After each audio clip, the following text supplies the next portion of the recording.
Comment faire un tableau de suite avec Excel? Donc d'abord, on va créer et zoomer, créer une première colonne qui donne le rang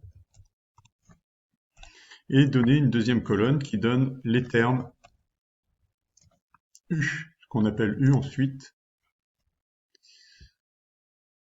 Ensuite, je vais créer les deux premières cases de rang, puisque ça va être un 2, 3, 4, 5, 6, 7, et etc.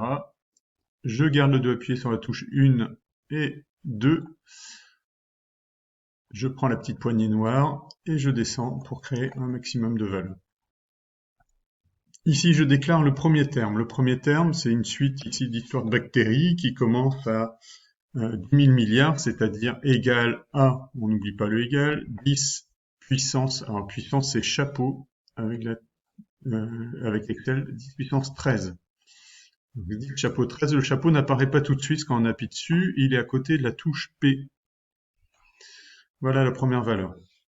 Puis ici, je crée l'opération qui va créer la valeur suivante. L'opération, c'est x2 à chaque fois, puisque nos cellules de bactéries doublent tous les cycles, tous les rangs. Donc, ça va être égal à la valeur précédente qu'on va multiplier par 2.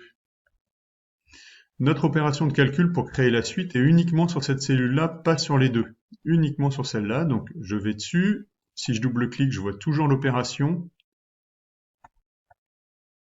Ici, je me mets sur la petite poignée uniquement de cette cellule-là et je l'étends aux autres cellules en dessous. Il va calculer automatiquement les valeurs. Il faut se rappeler que le E1E plus 13, c'est bien 10 puissance 13. Et nous, la valeur qu'on cherchait dans notre sujet, c'était pour 5 fois 10 puissance 15. On voit qu'on l'a atteinte à partir du 10e rang. Dans notre histoire, c'est un cycle de toutes les 5 heures. Donc, au 10e cycle de 5 heures, ça veut dire 10 fois 5, 50. Au bout de 50 heures, on atteint le seuil de contamination de nos bactéries. Si on veut faire un graphique maintenant, il faut garder le doigt appuyé sur la première cellule qui contient le premier titre. Et pas à partir de 1, sinon ça va déconner. Donc, je mets le titre, je sélectionne l'autre titre, je garde le doigt appuyé, je continue, je descends, je sélectionne toutes mes valeurs.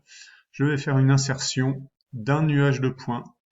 Et à partir de là, puisque ce sont des valeurs discrètes et pas des valeurs attachées, je vais faire que des points.